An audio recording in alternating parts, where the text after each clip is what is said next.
이 한겨레하고 동아일보에서 윤석열 선거를 더 미룰 수는 이유가 없다. 한덕수 권한대행, 한덕수 국무총리가 직무 복귀를 했기 때문에 어느 정도 국정 공백 이런 우려 이런 것도 어느 정도 해소된 상황이긴 하지만 윤석열에 대한 선거를 저는 미룰 이유가 없다. 이런 사설을 실었고요. 한겨레도 비슷한 사설을 실었는데 한겨레는 어, 다만 한 총리가 대통령 권한 대행으로서 국회가 선출한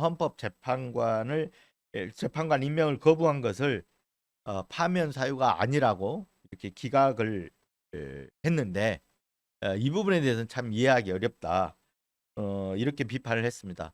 사실 저도 개인적으로는 이게 한 명도 아니고 세 명을 임명을 안 한 것이기 때문에 헌재 판단대로 헌법재판소 어떤 구성이라든가 이걸 무력화시키는 정도까지 아니라고 그랬는데 헌법재판관 세 명을 사실상 임명을 안 하게 되면 국회목 재판관 임명을 안 하게 되면 그거야말로 헌법재판관의 어떤 기능에 큰 차질을 빚게 하는 그런 행위가 아닐까 싶은데 어찌됐든 간에 헌법재판소 재판관들은 기각 의견으로 판단했습니다. 이 부분에 대해서 한겨레가 좀 비판을 한 거죠. 그리고 어, 그래서 결국은 이제 헌재는 더 이상 국민들을 이런 부분에 대해서 실망시키지 말고 헌재도 빨리 윤석열 탄핵 사건에서 결론을 내라. 그리고 지체 없이 파면해라. 이게 이제 어, 한겨레가 이런 내용으로 사설을 실었습니다. 그리고 좀 눈에 띄는 사설이 하나 이제 경향신문 사설인데요. 경향신문 사설은 어제 이제 의대생 복귀 마감 시한이 연대 주요 5개 대, 연세대, 고려대, 경북대 등 5개 대의 그 복귀 시한이 어제가 마감 시한이었는데 이 부분에 대해서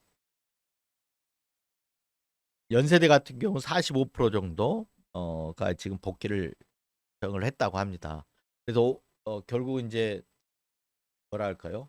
대적 처리 복귀를 하지 않았기 때문에 복귀 마감 시한까지 하지 않았기 때문에 연세대나 고려대는 재적 예고 등을 이제 들어가는데 경북대 같은 경우는 재적 예고 없이 바로 원칙대로 처리하겠다.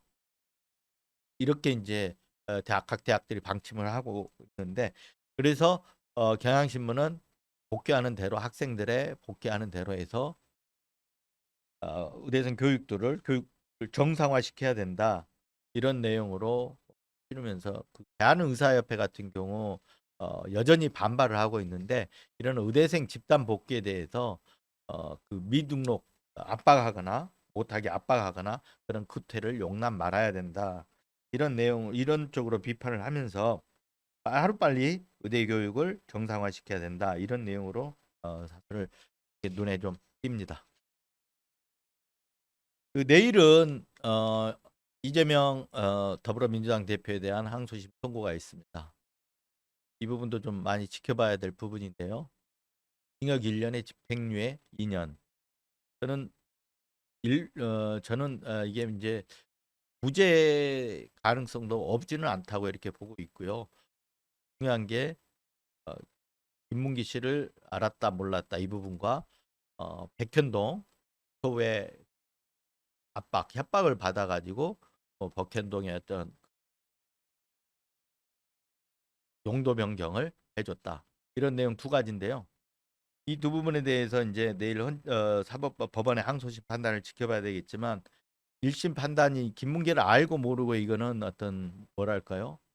사람에 따라서 달라질 수 있는 문제지 않습니까? 그리고 국토부의 협박 이게 사람에 따라서 협박으로 느낄 수 있는 부분도 있고 그러는데 이게 이제 이런 부분에 대해서 판단을 1심과 항소심이 1심은 이제 징역 1년까지 선고를 했는데 항소심에서 이 부분에 대한 판단이 어떻게 될지는 좀 내일 지켜봐야 되겠지만 1심이 어쨌든 최악이었을 거다. 저는 오늘은 그 정도 말씀드리겠습니다. 그래서 1심보다는 훨씬 유리한 이재명 대표에게 유리한 결론이 나지 않을까 이렇게 생각을 합니다.